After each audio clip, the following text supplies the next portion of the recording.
So here you are. Here I am. Candidate for Congress, representing your party now. Yes, sir. Not just yourself. I know. So let's start with Congress is 435 people. Yes, sir. Remember my numbers? Yep, right? absolutely. Yes, just the House. But you're only running for House, right? Yes, sir. Not both. Yeah. So, Well, I don't know. it's That might be 400 something yeah. to do. Just So- to get everything dual on the record hatted. here. Yeah. So 435 seats who are determining laws for 300 million people or Ish. so. That seems that's a pretty skewed number. It is. So what qualifies you out of those 300 or so million people to be one of the 435? Well, the first thing is I had some great training wheels being a state representative. So we were in a house of 400. So it was like as you know, our house is the third or fourth largest legislative body out there. So Congress only has 35 more people than the House of Representatives here in New Hampshire. So it's kind of an interesting ideal. I look at it as actually representing the folks of the 2nd Congressional District. And so I pare it down that way to be their voice in Congress, so that those folks have an equal say amongst the 300 some odd million in the country.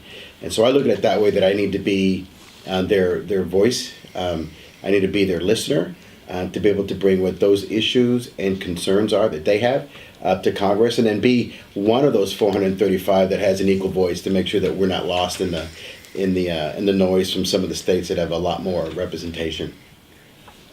Okay.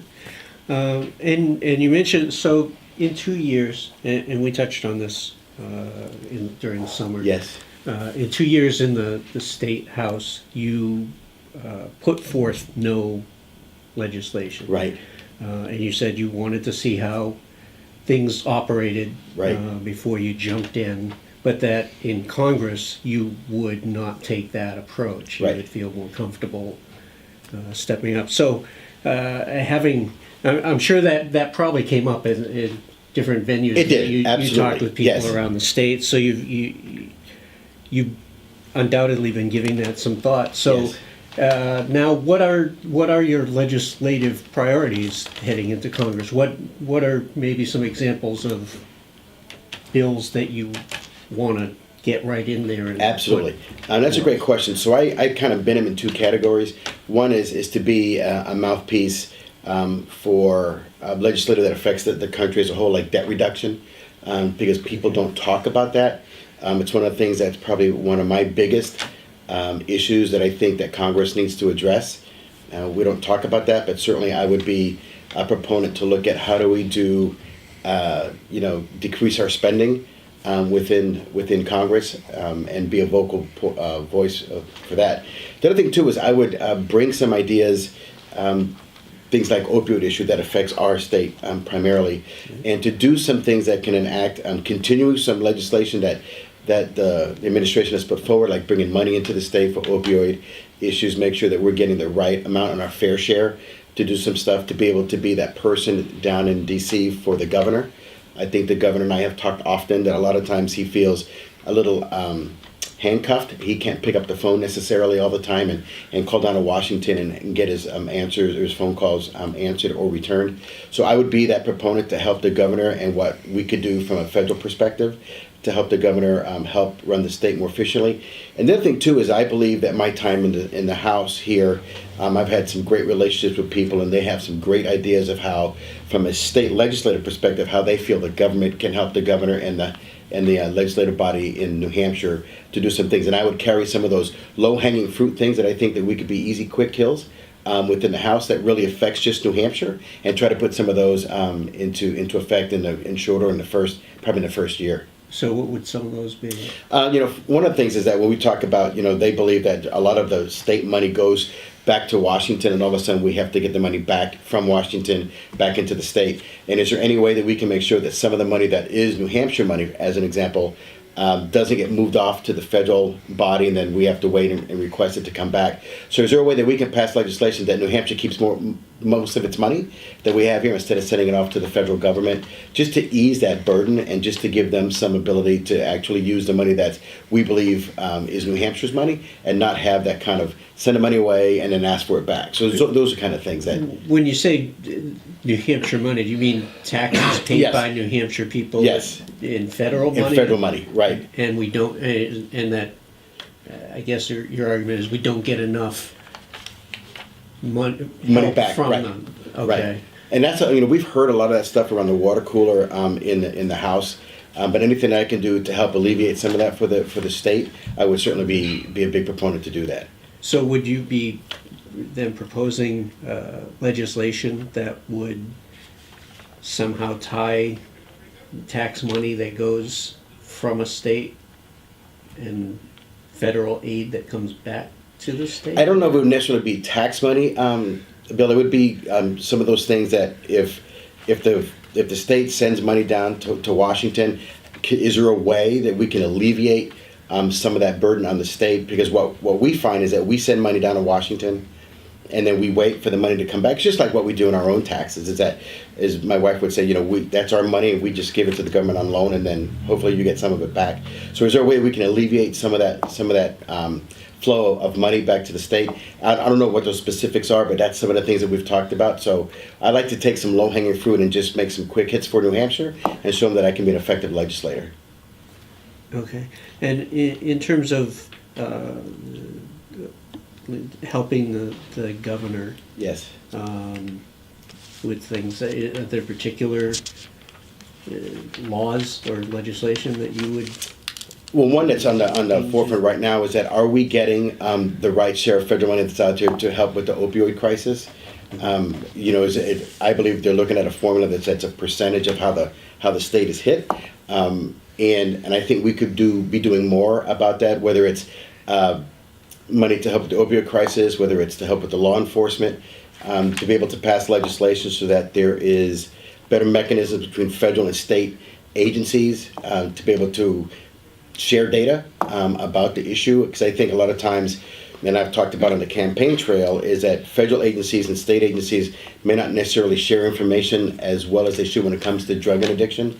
And I think that we are now at a point that we have to just lower the barriers of information cross-flow and making sure from a federal perspective, whether it's a DEA issue or a state Bureau of Investigation issue, that we lash up that information to help the states combat this opioid issue. So anything that I could do to lower those barriers of information flow, I would certainly do.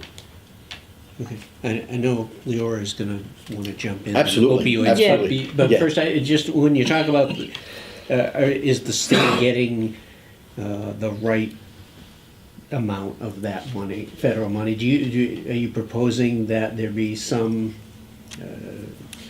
legislative means for tying it to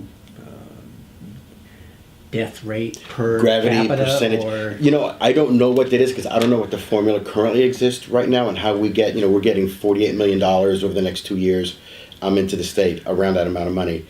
I don't know what that formula is right now. I want to find out what that formula is because I believe when you look at the impact of the opioid issue on a state-by-state basis, there should be some sort of process by which federal dollars get allocated, and I would be able to say, is that formula fair? Necessarily, and then once you grant a formula, are we getting that right amount based on what that formula is? So I would jump right into that to make sure that we are getting our fair share to do that. I just want to jump in a quick Yes, sir. follow-up on the debt reduction. You say that's an issue that's important to Yes, you. sir. Do you imagine a legislative remedy to that? If you get to Washington, how do you attack that? Absolutely. Well, I have talked on the trail. I believe in this concept called zero-based budgeting, where zero-based budgeting is, in effect, is when you talk at the federal level, people, and haven't done budgets before for the Air Force, and a smaller scale, but it's pretty much the same way across whether the 12 appropriation bills, is that people assume, whether it's in a CRA environment or a new budget environment, that they're going to have as a minimum the budget from the previous year. Zero-based budgeting says that goes away. And what you have to do is a bottoms-up proposal of what it is that takes to run your agency. So take the Department of Defense, which I'm very familiar with, is that we know that if I had $100 million as an example last year, then I asked for a request of $10 million increase because of just an inflation indice that I'm just adding more money to my budget. But nobody challenges them and nobody puts them on notice. They say, wait a second, how do I know that your $100 million was the right number to run your agency? And people just keep on adding money on top of money. And I've seen this done in civilian practice and in private industry, is that you take those people, heads of agencies, and said, right, you're going to start out with zero. That's your starting point. And then you have to bubble up what you believe it takes to run your organization. And what that does, it does two things. One is it puts the agency head on notice that says you have to justify why you need that amount of money. They don't have to do that right now. Right now, they just assume that they're going to get from the previous year. So when you ask people to justify what it is, you have to look at your entire infrastructure. You have to look at your personnel. You have to look at what your mission is. And so when I put people on notice to do that, you'll find, and we've done that in DoD, is that I may have a program. We'll just take program XYZ, and they say, next year you had budgeted 250. I'm only giving you 225. So me as a program manager, I'm compelled to go back and figure out how am I going to execute my program at 225. And I tell you, most of the time we'll execute the program at 225. But it's managing expectations, and it's putting people on notice that says this is the amount of money that we have. We cannot continue to spend the money that we've been spending, and nobody wants to do it because it's going to hurt. But everybody has to share the pain, and everything's on the table. And so if you have that approach going forward, and when I say we do the zero-based budgeting, it isn't all departments every year. It may be a cascading effect. It may be 3 this year, 3 next year, 3 next year. I mean, you can't blow up, the government all at once. But what it shows is that, you know that every third year you're going to be tasked to make sure that you are justifying your budget. And I think that's what we have to do. And we have to start now. It isn't too late. We've seen it done before. And that's what I'm talking about is debt reduction. Because we talk about taxes, then we would do that. But nobody, in my opinion, nobody's talking about debt reduction. I don't see any movement on the part of the administration that actually talks about reducing the cost of the government that's out there. Part of the reason that we're in the deficit situation we're in is because of the recent tax cuts. And of course, the projection, at least from the administration, is that eventually revenue will outstrip because of them. Are you advocating further tax cuts? What I'm saying, what happens... No, in connection with spending cuts. Sure. Right now, I believe that the tax cut package that was put in December is a good start.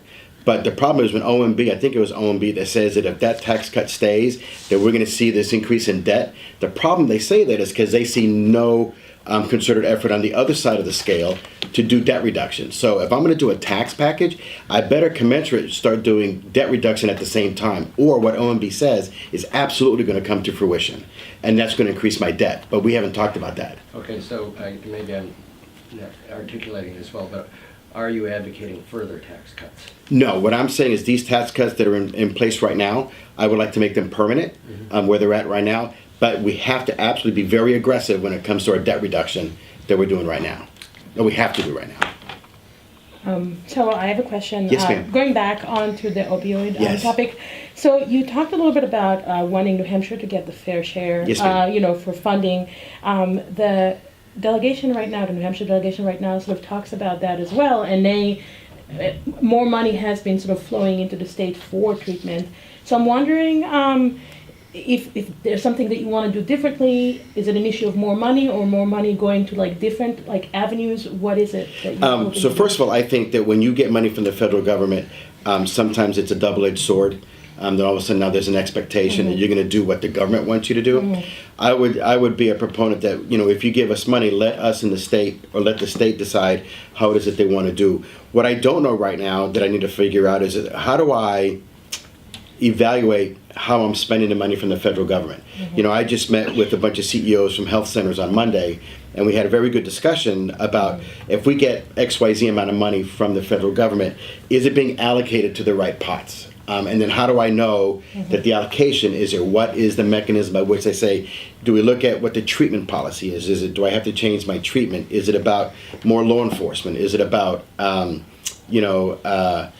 job training afterwards? So the money that was coming in is really uncolored, as we call it in the defense industry. So how am I then allocating that money to the right pools? And if And that has to be flexible. If I see that my return on investment isn't there in one area, do I then reshuffle money and go to another area? But with a finite amount of money that's out there, we have to make sure we're utilizing it in the most efficient way. And the only way we do that is having open dialogue with the people that are actually utilizing this money in the trenches and see if in fact it's being utilized in the best way possible. Is money the only thing that the Congress can do in addressing? Oh, absolutely not. But we're talking about the pointing of the spear and money coming here. I believe we got to take steps backwards and look at really a holistic way of doing this drug issue that we have in this country. It's talking about preventing the drugs, number one, coming in from this country. How do we do that? Whether it's at seaports or airports or at borders, we have to address what are we doing right now. Can we curtail or stem the flow of drugs into this country? We have to look at, I was talking to the charge nurse at Mass General that's in the burn unit, and they're using part of hemp, and not the THC side, I think it's called LHC, I don't know if that's the right one, that they're using that as a treatment for pain for burn victims, and they see a lot of promise in that. And the good thing about that is that it's not an addictive nature of pain, but it is, and they've actually stopped prescribing opioids to do pain treatment on burn victims.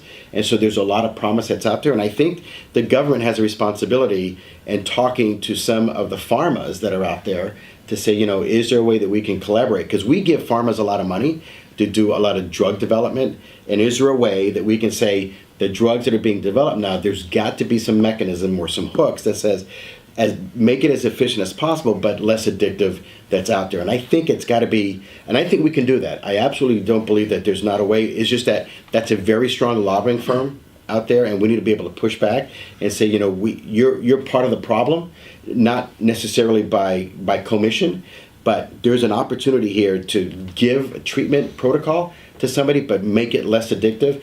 And just this one that I know of, which is using this other part of a hemp plant, is showing some great promise in Boston. I think we should look at that and see if there's some way that the government can help farmers pursue some of that so that those kind of drugs that are being given are less addictive.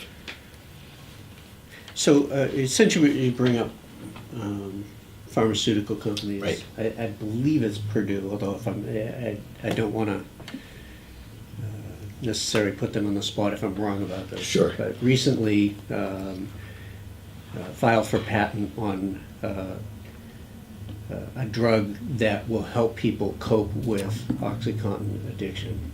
With, of course, OxyContin being their own drug that is blamed by a lot of people with playing a big part in the Yes, sir. opioid crisis. Is that just smart business, or is there something wrong with that dynamic? Well, it's kind of funny where it's kind of like an automobile manufacturer, where they will build a car and then also propose that, there'll be a fuel provider as well that either makes or doesn't make the car run more efficiently. I think that's almost two sides of the same coin, and I think it's really kind of a fox in a hen house kind of opportunity. I think we need to put the farmers on notice that if they can develop, it's really funny, we combat opioid to opioid, which to me it seems like an illogical equation.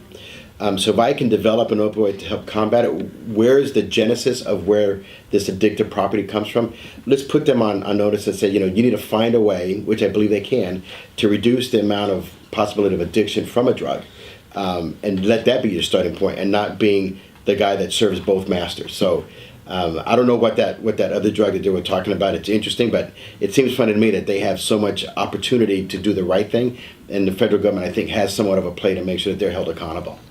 Then how do you do that? How do you make pharma companies, they are entities, they're not governmental entities, right?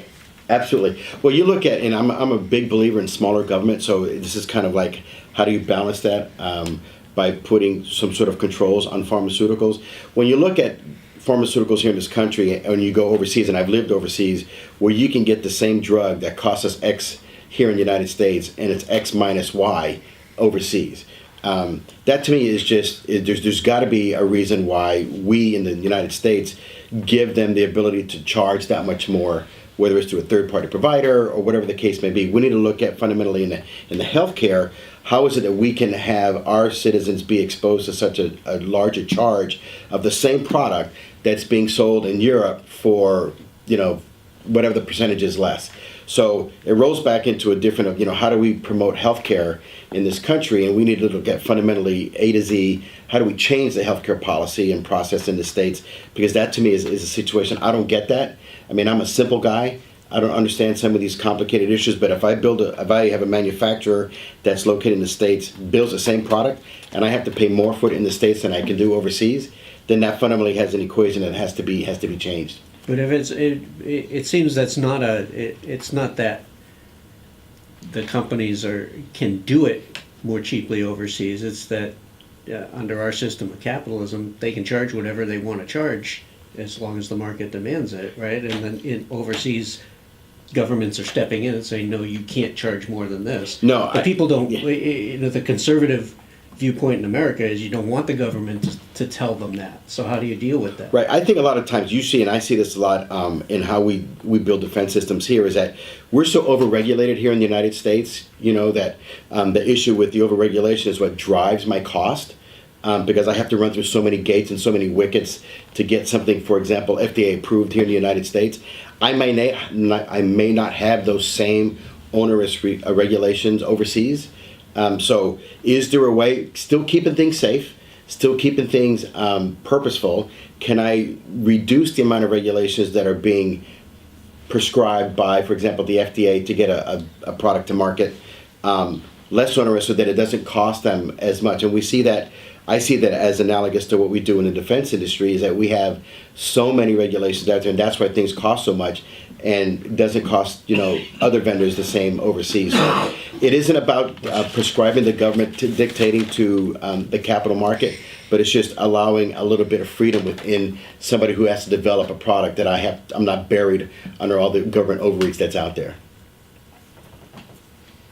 So you're a fan of the president's trade policies, including using tariffs for leverage. I am. And there are more than a few conservative economists who suggest that a trade war would help to restart a recession. So what's the basis of your thinking regarding that? Absolutely. So certainly somebody who believes in free trade is kind of counter to that, but I believe in being fair. And when you look at some of the situations where this one that we just replaced NAFTA, and I just use this as an example because it's a pretty onerous one. When we were trading dairy products with Canada, Canada was imposing a 270% tariff on us for exporting dairy products into Canada. And I believe why people are a little bit gun shy is that I believe what now the administration is trying to do is just get everybody back to a square playing field, a level playing field. And so if you start from a position of an inferior position and I move left to right, it seems draconian that these changes are being made in tariffs and trade. But I believe we're just trying to get to a point where it's fair. I believe there's going to be some growing pains, in all fairness, from where we are to where we're trying to get to and being fair. And I think it'll level itself out. I don't believe that it's going to cause a recession.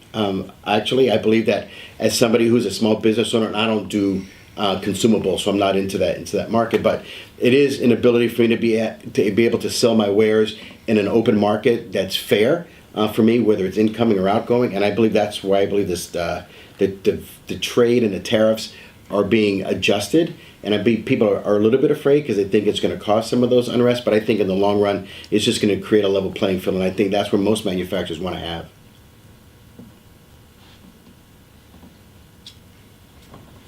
So I have another question. So I was looking at your website yesterday, and one of the things that kind of struck me was the sentence "Washington has let you down."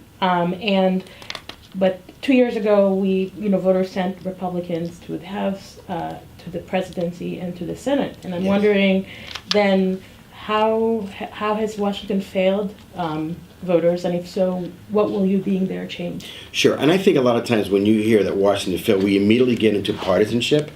I'm not about partisanship. It isn't about Republican versus Democrat. It is about people serving the constituents, and we easily try to get into this partisanship argument because it's a nice place for us to say, well, we understand why there's this discord. And I would tell you, I'm not about that. I'm a Reagan guy just because I was young and I don't know, impetuous in my younger days. And I just remember seeing Ronald Reagan and Tip O'Neill at press conferences and understanding that, you could have been further apart on the spectrum, but they knew that they had a job and a responsibility, and that was to work for the American people. And used to see them in joint conferences, shoulder to shoulder, because when they got something done, it really helped the majority of the people. What we have today is this civil discourse that's out there, and because it's partisanship, and I don't care who we send to Washington, Democrat, Libertarian, Republican, if you don't fundamentally have an ability to actually talk and work across the aisle, we're never going to get anything done. And I think that's where we're at right now. We just saw what happened over the last week. And I remember other Senate confirmation hearings that were not like that. And it's so divided right now. And when I say Washington has let us down, I mean in its totality. I could pick out Republican representatives that are just as bad as Democrats, or just as bad as Libertarians. And I think that's the problem that we have, is that we have this, and I don't want to minimize it, but it's just kind of like, it's this not invented here syndrome, right? It's like these kids in a playground that if you don't go by their rules, they're just going to go home because it's their ball. And that's not what this citizen legislature is supposed to be. It's about understanding that everybody has a point of view, everybody has a right to present their point of view, and you come out with a position that's as best collectively as you can possibly get. Ronald Reagan, to paraphrase, said that if you agree with me 80% of the time, you're not my enemy. But we're so far apart from that, and we need to get some people back down there that says, okay, I understand that we have a difference of opinion. I believe that's healthy, because when you merge those two, you're going to get the best thing out of both entities, and I think that's how we need to go forward. So that's what, when you look at my webpage, that's how I believe that Washington has let us down. There's been a policy in the House, at least in the Republican leadership, to not move bills forward that are not supported by the Republican caucus. Do you believe that policy should stay in place? No, sir. Absolutely not. Because that's just this natural slippery slope to do that. When we have a hat on, and that's the only way that I'm going to view things, I think it's wrong. And I think people, sir, do that because they want to make sure that they preserve and promote the seat that they're in. Right? A lot of people go to Washington and say, if I don't follow suit, if I don't do what my party says, then I know they're going to find somebody in the next election, they're going to primary me, and I may not be able to stay in Washington. Well, you know what? So what? So what? I'm sent down there by my constituents in the 2nd Congressional, and my job is to represent them. And if after 2 years, it's up to them to make sure that I stay in. That's my loyalty is to the constituents of the 2nd Congressional. And I look at this as a temporary job. It's 2 years. You send me down there. If I do good, you keep me there, right? I'm a huge proponent of term limits. I don't believe that this was ever meant to be a profession that's out there. So if there's something that's good for New Hampshire, then that's my fight. And you have to be willing to stand up to the party. You cannot... and a lot of people, I think, are afraid of that because it's self-preservation. Look, I'm retired military. I have my small business, and if I'm fortunate enough to win the Journal and I go off up there and somehow the party says whatever they want, I'm still going to fight to keep my seat, but I will bring my argument to the people of the 2nd Congressional. And if they want to vote me in, then great. If they don't believe I did a good job, then you bring me home. And as I tell people, to come back to my wife and sleep in my own bed and be around my friends isn't a bad thing. But Washington should not dictate to you who you are, and I think that's what happens, sir. Those who go get intoxicated with the trappings of Washington.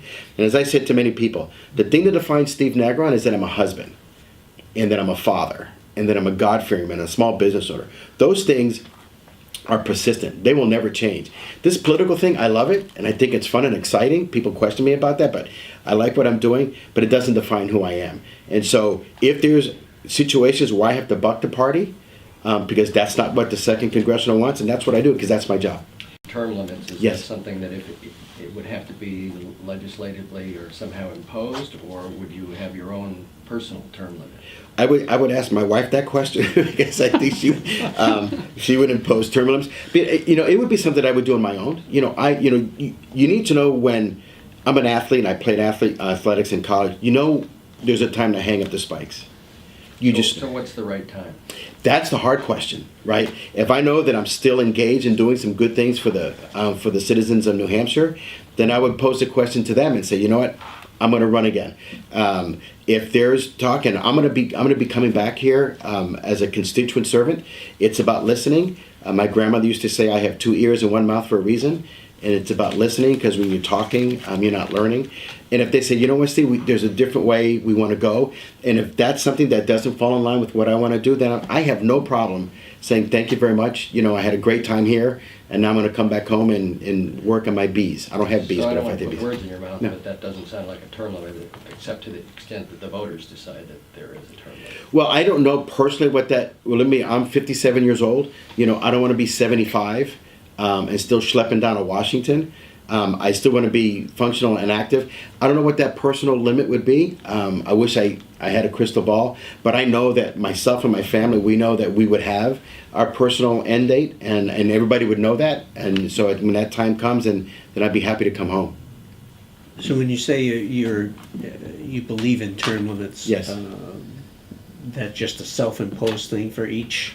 I believe there lawmaker, or should do you be. think there should be? Absolutely. There should be across the board. I mean, we have term limits for our president, Yeah. so there should be term limits for representatives and for senators.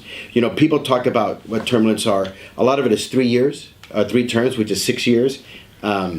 I don't know how that is. It's 6 years just in the House, and let's say you're fortunate enough and you want to run for the Senate, so it's 3 years in the House, maybe 1 term in the Senate. You know, whatever that mixture is. But there's got to be an opportunity where people fundamentally back here, because not everybody runs for Congress, they need to know that they're not stuck with somebody, that they have an opportunity. There's going to be fresh blood that goes in there. We see that in industry, that CEOs turn over, bring new ideas, different visions, different approaches. So I believe term limits should be across the board.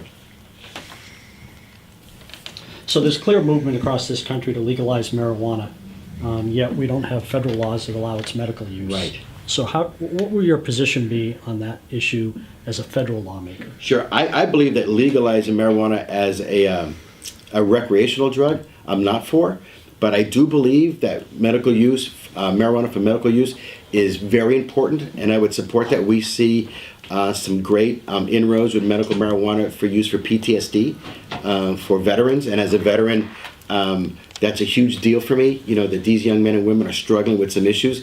So as long as it's in a controlled environment, as long as it's prescribed just like other type of drugs, I'm a big proponent for that. Just like we talked about using it as a pain reliever for burn victims. I believe that. I just think legalizing it across for recreational use, I believe it's just it's a path, and that I'm not in favor for, but I would be in favor of legalizing it for medical purposes. Absolutely. But if the state of New Hampshire were to go ahead and legalize it for recreational use, there would be a lot of obstacles to implementing that from the federal side. So in representing the people of the state, what would your position be? Should those federal obstacles be reduced? It would, if the second congressional said that that's the that they want that to be a federal obstacle removed, then that's the voice that I have to take. I lived in Colorado when they started legalizing marijuana over there, and that's a state that people need to look at to see what the obstacles were and some of the headaches that they have. And I would talk to the constituents and say, you know, I understand what you want, but let's just make sure we have all the issues on the table before we jump off one way or another. And then if that's the situation that they want, then I have to go back and be the voice of the people. Can we go back for a moment to the opioid Yes, ma'am. question? So we talked a little bit about, you talked a bit about wanting to know what the formula is and how money gets spent Right. and given to New Hampshire. And one of the things that the Democratic delegation has done is really shifting some funds based on us being having more deaths per capita, even though we don't have a ton of money. Right. And it sounds like what you said very much mirrors what they're doing. So if you were elected, would you continue to support that? Absolutely. And if there is a way, and not that you manipulate data, but if there's a way to understand what the equation is that the government is using to put federal money into the states, I would make sure that it is in the best interest of the New Hampshire constituents, and be a huge proponent to make sure we get our fair share of that and maybe a little more. And then once the money does come, understand that, and I would be a loud voice to say, now that it's given to the states, let the states decide what to use it and not have Big Brother in your back pocket overlooking your shoulder. So I would push it down to the states, but make sure that they got the right amount of money that they need. And if there is an issue, if there's some other money that's left over, I'd be the first one out there trying to fight for some money for the state. But the nature of federal funding is that it comes from separate pots, right? So HHS gives money and whatever other departments give money. So how would you do that if it's money that comes from health? It has to go to health, right? Right. It would be if I guess the point is that if the money comes from health, and once it hits our state, how is the state utilizing the money, right? And certainly there should be open dialogue with the folks that are giving the money. I'm not a shrinking violet. I love to go talk to them firsthand, see people face to face, because no matter where you go in an administration or bureaucracy, there's always that person that writes the check. There's always that person that is the authorizer that says, okay, this is the amount of money that's going to. That's the relationship of the person that I want to get established and find out who is. A lot of people, and I use the military a lot, is that a lot of people want to go to the general officer because they think that's the person that's in charge. But there's some lieutenant colonel or major that's actually the person that's looking at all that information and making that decision. Those are the people we want to interface with. Those are the people that we want people to have honest dialogue and say, look, from my state's perspective, this is what we need. And that only comes from having a lot of discussions with New Hampshire, with the 2nd Congressional, with the governor and his staff, and understanding what it is that I need to fight for in Washington. And that's how you get the most amount of money for the state.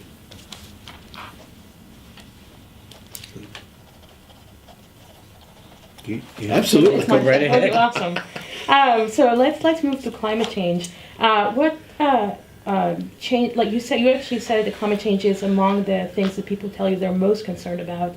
What was your approach to deal with this issue? Well, climate change to me is one of those issues that it depends on what side of the bed you roll out on.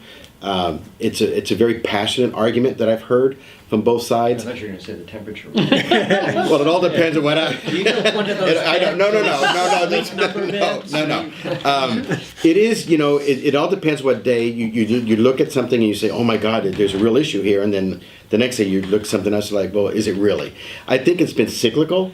I think for me to get real smart is you have to get some people that are really educated about the subject. And really come down to a point where, if you listen to some people 20 years ago, the ice cap should have melted already. Well, we know that's not going to happen. And then you listen to some other people and they say, that nothing has changed. But we know that winters are longer and maybe summers are hotter. So there is, climate is climate, and it does change. And how is it affecting us? So I would have to get, quite frankly, a lot more educated on what that is. But I would get both sides of the fence to sit down and have just an honest dialogue about what that is, and then come out with an approach of really what is happening with climate change, if any. I can tell you, I don't necessarily in my position right now think that it is the end of the earth. But climate does change, things change, temperature changes, and why is really trying to figure out, what it is that's creating that effect. So, And when you say both sides of the fence, do you mean lawmakers, or are you talking about scientists? I would keep lawmakers out of it, right? Because I don't understand what the hell's going on. I would actually get scientists in here and try to figure out what is, and talk about data. There's empirical data. A lot of times it's the same data, it's how you interpret it. And part of me being a legislator is just to navigate those waters and try to figure out, for me, what is it that the information that people are providing, so that I can come up with a position that I can defend. Or So how do you resolve it? Because if you're going to get scientists from both sides of the equation, at least everything I see is that there are going to be 98% of them on one side and maybe 2% on the other side. So how do you weight that Sure. and sift through that? absolutely, it would be like any other If problem. you're like me, you don't understand what anybody says. Right. It is, and I think a lot of times people are hesitant to actually just put the information on the table and be open to another side's perspective. And what you'll find, that I've always found, is that ground truth lays somewhere in the middle. And if they know that you're willing to listen objectively to both sides, and I think people are willing to put their information in. You may change that person that's 98%, and that 98% may change that person that's 2%. All I know is right now is that we have this divide, and nobody, from my perspective, wants to actually sit down, and everybody just throws stuff over the transom. But have we really seen, I haven't seen it necessarily, just sitting at a table like this and just to say, okay guys, I'm going to lock the door, a couple of bathroom breaks, let's just talk about why you believe this is happening. And what I have found in my experience with other problem sets, not necessarily climate change, is that you have a lot of, oh, I didn't know, or that's not how I looked at it. And then you'll come up with with the problem. I had a person tell me one time is that, it isn't the technical issue that's the problem, it's the people. And I would just actually sit down and try to have an open and honest dialogue and then present it to folks and say, this is a combination of a great and good dialogue between two smart communities, and this is what we think is really what's happening out there. You're not going to change everybody's mind. There's always going to be those people that believe what they believe, and I respect that. But at least if you have a merging of the two, I think you can come out with as good an idea. You never come out with 100%, but 80% I think is a pretty good position to try to get to. Well, the reports are that the administration, at least in the EPA, are reducing the number or getting rid of having a stable of scientists who are climate change advocates. So is that a bad approach by the administration? Well, I think anytime you stack aside, it's bad, because you're trying to generate an outcome that I think you want. I think to be able to know that when you bring people into a room, you have to have both sides that are out there. So there are people in the EPA that are just one way or the other. I think that's a disservice for people that are out there. I think you have to have a forcing mechanism to bring people with opposing opinions and have somebody that knows that you need to manage those things because, personalities. To the extent the EPA is weeding them out, you would say that would be wrong. Absolutely. Yeah, absolutely. Because, I'm never going to be somebody that believes that, I know all the answers and I'm always right, even though you may get a different opinion from my spouse.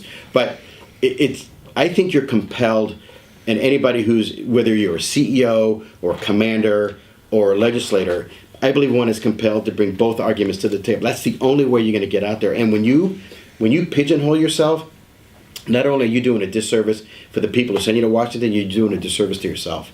Because you'll never know how much smarter you can be by listening to a differing opinion. I think that's important. I think we've lost that.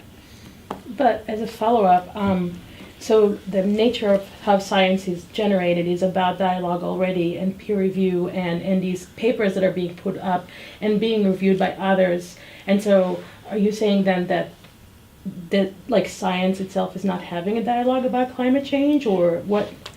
I think it isn't that the science isn't having dialogue, it's just that the scientists aren't, in my opinion, aren't willing to listen to another argument. And it isn't, when you look at data, it's just like engineering. There's a million ways to solve an engineering problem. It may not be the solution that you want, but it is a solution. And I think what you have to have is you have to get these scientists to try, not necessarily we're going to be successful, but to try and listen to another perspective. And I think that's the problem, is that in this case, when it comes to climate change, I think they're just entrenched, and I think there's a situation where there's just no movement on either side. It's the irresistible force against the immovable object, and I think we have to break that somehow. Okay. You look kind of like, Well, how do you do that? I guess to me, if 98% of science, number one, it's science. It's not people's opinions. Right. They've done tests, and this is what their results have showed. And if 98% of them are saying, we think this is happening, then I think the debate ought to be, okay, this is happening, what do we do about it? Not, okay, 98% say this, and 2% say, no, we don't think that's happening based on what we did. We're going to make those equivalent. And it sounds like you're saying, okay, you take the two guys out of the 100 and put them in with the other 98, and then treat everybody's, treat it as if you've got two equal sides. And it doesn't seem like they're. Well, maybe I think when equal sides. Sure, if you look at the 98%, I guess really the argument would be is the severity of what their outcome is. We've all heard and we've all read that that the sky is falling with this stuff, and quite frankly, it's not yet. So where there was a 98% correct in their assertion of a severity of what this is. Anytime there's going to be a differing opinion, I guess my position is you have to have at least an opportunity to listen. And once that dialogue has happened, then you can move forward. So I think maybe it's the argument isn't that is there change? We see change all the time, but what is the severity of what that change is? And I think that's really kind of the crux of the argument. You go right ahead. Yeah. Okay, so we're still talking about a little bit around energy here. What changes would you advocate on national energy policy? Are we talking about fossil fuel or carbon limits, nuclear power, fracking, natural gas? Well, you will find out that Steve Negron is, the government sometimes believes that they're smarter than they really are. We have to look at all options of energy sources. You look at how the Department of Energy, in my opinion, was created to take us off fossil fuel, among other things, and we're still dependent on that. I think everything out there is on the table. I think the issue is that you look at the 50 states, and the 50 states need to have a bigger voice into how they feel that they need to produce energy within their state. Whether they look at wind, alternative fuels is always something. When the government tries to come in and dictate to states, I think is when they get into trouble. So I think whatever is prudent for a state to do, I think that's what I would be looking at. But I believe all types of energy, renewable or not, an alternative is something that we should be open to discuss and dialogue. So in a situation, right now, the Federal Energy Regulatory Commission oversees large-scale oil, gas pipelines. A couple of years ago, there was a proposal for one coming through southern New Hampshire. Nashua guy, you probably were familiar with it. Yeah.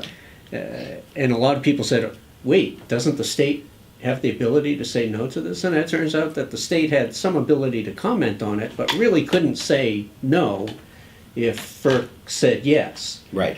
So are you saying that the state ought to have more say? Absolutely. Oh, absolutely. It's very hard to dictate. You can't drive a bus from the back, and so the states are here. They understand the impact. We've got smart people in the state of New Hampshire. We can't just be dismissed because it's somebody that's saying something from Washington.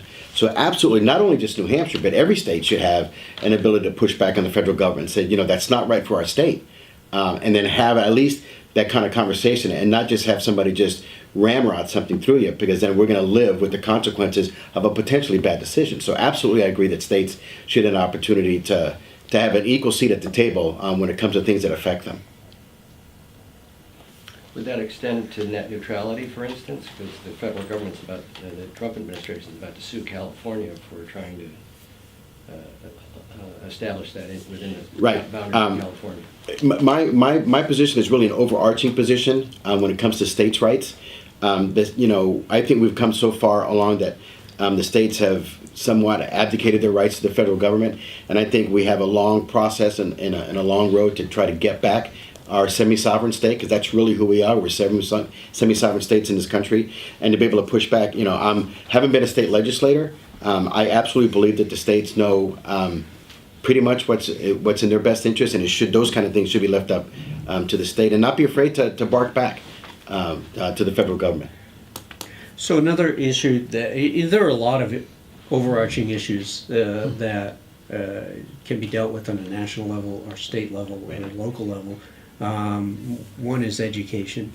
Should there be some sort of national education standard? No. Or floor? No. Should there be a state standard or floor? States should determine what's in the best interest of the students, because the demographics are different.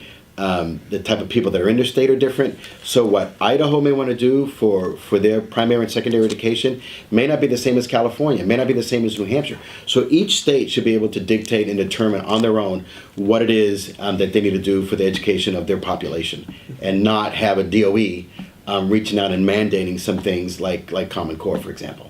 Okay, but so is it okay as a country, as the United States, for kids in Alabama not to be as well educated as kids in New Hampshire?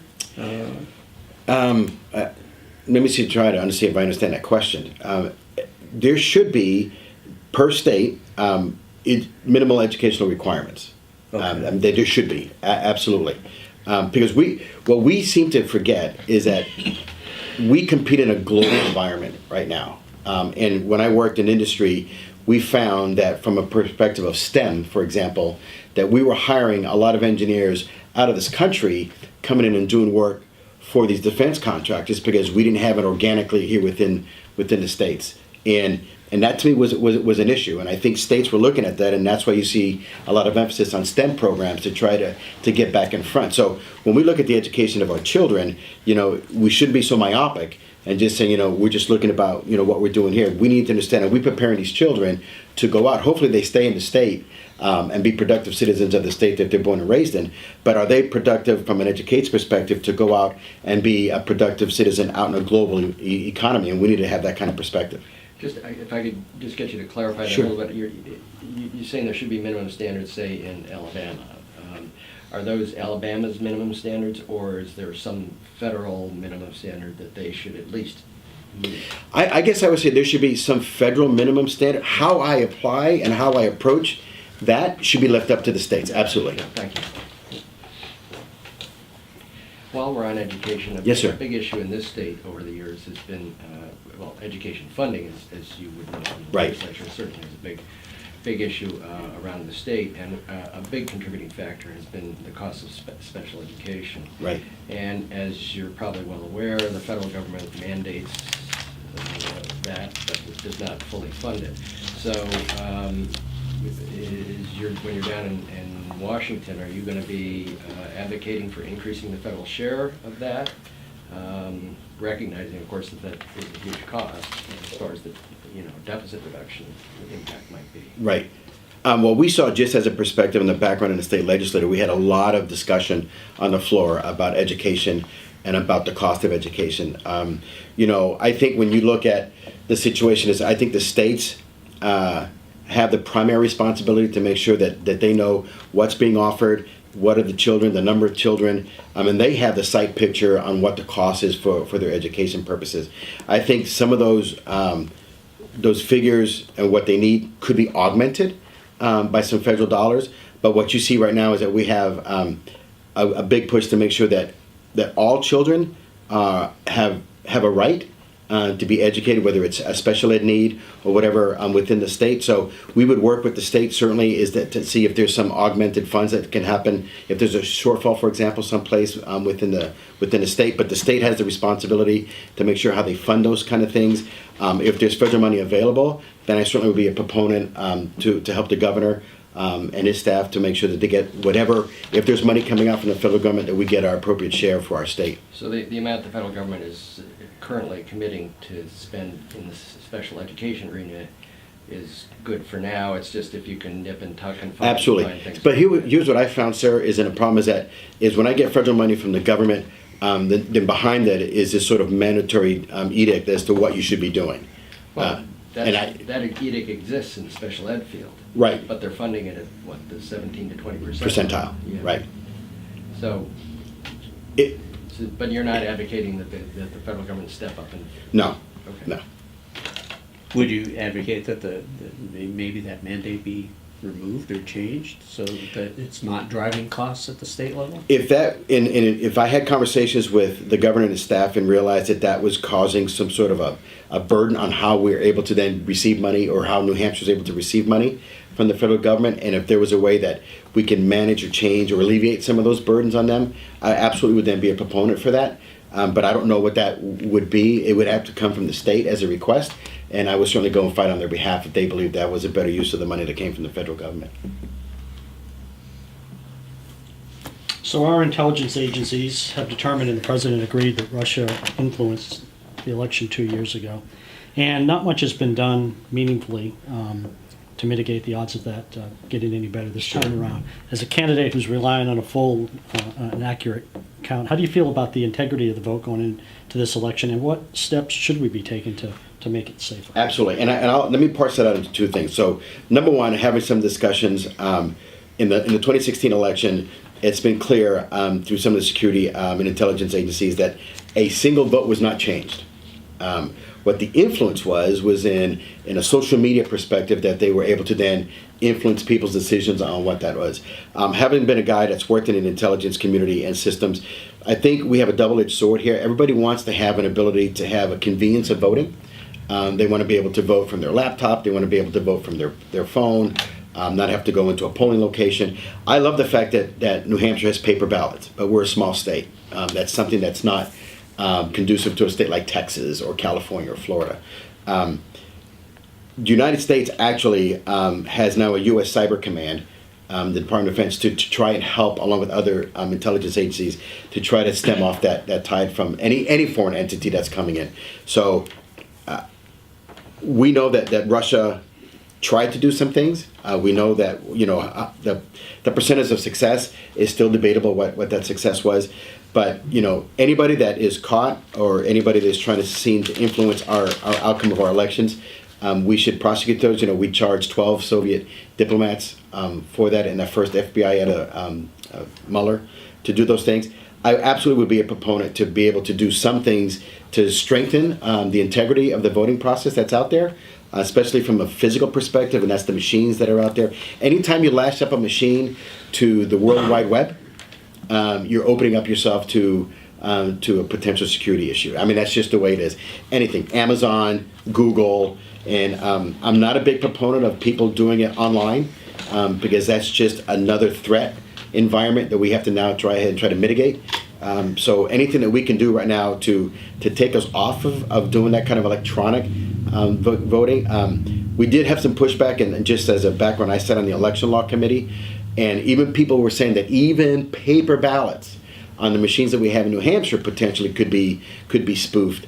And there are you have to have chain of custody when it comes to looking at who develops these machines. You have to have some sort of vetting process, just like we do when it comes to piece parts in the military. I'm not going to buy a third-party vendor that part was developed in China, as an example. So if in fact we're serious about voter integrity in this country, then we have to put some procedures and protocols in place about who's my developer, what's my chain of custody, how do I know it from the time it comes into the state, is it controlled? You have to try to minimize the opportunity to be exposed, but I think we can do that. From a technical side and from a policy side, I think absolutely that we have to make sure that everybody who tries to interfere in the U.S. elections are going to be prosecuted. And are these federal? Is this a federal standard as to what needs to be done? No, and that's the issue, because each state mandates what they need to do, but each state is so different in how they do voting. You got punch cards in Florida, you've got paper ballots in New Hampshire, you've got electronic voting in California. So how do you assure that the states are doing enough to... I think you have to have somehow just an overarching percentage of a security policy. I don't know how you want to implement that. If I meet my security policy from a paper ballot by doing X and Y, you meet that standard. But if I'm an electric voting perspective, then I have like A through D that I have to do that New Hampshire didn't have to. But if I have a standard that's out there that says this is the minimum that you have to meet, hopefully everybody exceeds that, then leave it up to the states and how they figure out how they meet that mandate and not dictate it, because everything's going to be different from state to state. And is there a federal spending component that makes sure they're at the minimum level? Well, we have money through HAVA, the Help America Vote Act, which I found out on the election law committee. There's money earmarked to be able to do voter integrity, which I didn't know. We haven't spent a lot of money on that because, quite frankly, New Hampshire, is just paper ballots. But some other states have used that funding from the Help America Vote Act to try to protect the voting situation that's out there with the machine. So there was federal money that's out there. I don't know what the percentage of how much has been used or whatever, but you may have an ability you may borrow from Peter to pay Paul to make sure that the very issue of voter integrity needs to be maintained. And I think that's a critical thing for us in this country. Steve, do you have a position on how long we should be keeping U.S. fighting forces in Afghanistan and Syria? As a veteran, and as a son who's currently serving right now with Air Force Special Operations Command, one of the things that people forget is that the military is just another instrument of civilian policy. And we don't determine where we go, and we don't determine how long we stay. But you have to have a clear objective when you go in. We're not the world's police officer. It's cost prohibitive to be able to do that. When I was on active duty, we had this idea of 2 MRCs, which are 2 major regional conflicts, which in essence is a two-front war. We can't do that right now.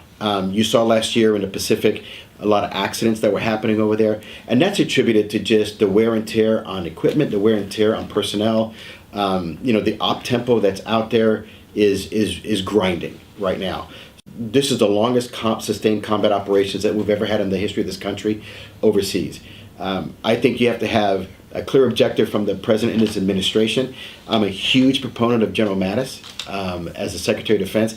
He gets it. He understands that, that I put boots on the ground for a finite period of time, for a clear objective, get in, get out. And we're right now, it's really funny, and my father and I had this discussion before he passed away, is that when you look at what we're doing fundamentally in some of those areas 4 or 5 years ago, you got 6 guys with rifles kicking in doors trying to find a bad guy. Wasn't any different than what we were doing in World War II when we were trying to clear towns in France or in Germany. We need to understand what that threat is. We try to fight, and we've long had this idea of fighting what's called a symmetrical war, right? Bad guys on the other side, good guys on this side. We line up on the forward edge of the battle area, and we shoot and we kill each other until somebody wins. This is an asymmetrical war right now, meaning that we don't know necessarily who the bad guy is from day 1 to day 2. And so we need to fundamentally change a policy from the Department of Defense on how we implement an asymmetric war. And I think General Mattis is doing that. I think that he knows now that we need to start bringing back. The problem exists is that when you have created an environment like we have in the Middle East, we saw what happened in Iraq. When you have this quick withdrawal, it creates a vacuum. And when that vacuum is left, because people have been so dependent on you, other people come in and take their place. So you need to make sure that when we start withdrawing troops, we do it for a reason. We do it in a methodical way, and do what we're doing right now. We have people all over the world right now in small units, very tactical, go in, get the objective done, and come home. We can't have a forward presence like we've had in the Middle East anymore. It's cost us too many lives. It's cost us so much money. We leave equipment over there when we come back home. It's the most outrageous thing, is that the money that you all paid for. So we have to have a fundamental way of looking at that, and I think we've got some great service chiefs that are out there across the board, along with the chairman of the Joint Chiefs, and they understand that our military is a smaller military, but we're more lethal right now, and I think that that's a situation where if in fact we go in for a small amount of period of time, we don't overextend our War Powers Act of 60 days, and we get in, get out, and come back home and get our men and women back home safely.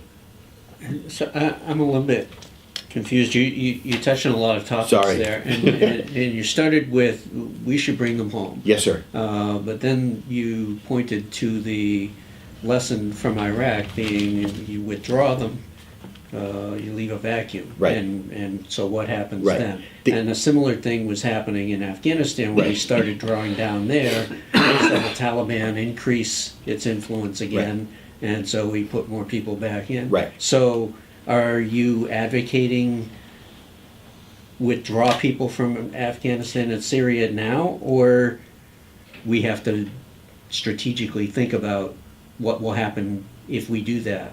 Right. So the issue when you withdraw from Iraq, we withdrew too, in my opinion, Steve Negron's opinion, it was too fast. Okay. Right. It was wholesale, bring everybody home. And the problem about it is that we telegraphed what our timetable was when we were withdrawing. At that time, the president said, by this date, we're going to be withdrawn, by this date, and that's what we used to call it, that's elements of essential friendly information. So the Taliban just sat back and said, hey, I got it. I know you're leaving X amount of troops by this day and then X amount of troops by that day. And I sit back and I just then have a counteroffensive knowing that I know that those guys are leaving. When I say withdraw systematically, understanding from intelligence sources that I know that if I know that guys are waiting and marshaling, then maybe I slow down that withdrawal. But the end state is to remove us, maybe have a small footprint to help the locals protect their own country, and have advisors. And when I mean advisors, not like what we did in Southeast Asia in the early 60s, where advisors were combat units. These are advisors helping them sustain themselves, and then slowly withdraw. So I'm a firm believer of withdrawing, but it has to be in a systematic manner so that we don't create that vacuum that we saw in Iraq, and we need to learn from the lessons from the past, and we need to bring the kids home as soon as possible. And I don't know what that number is, to be honest with you. What it is, it all is predicated on the you wouldn't threat. tell us, right? Because we don't want to telegraph. That's true. We don't want to telegraph with the bad guys. But I think General Mattis understands that, and he gets it. And I'm hoping that the administration is listening to him, because remember, any input from the Department of Defense or the military chiefs is just a data point into the administration. They also have the State Department that has input to that, and hopefully in that war room, whenever they decide, they're taking all those points together and making an informed decision that's in the best interest and for the security of this country. So I'm sorry I have to excuse myself. Absolutely not, sir. It's a pleasure. Enjoy the Absolutely. Thank you, sir. conversation. You bet, sir. Take care.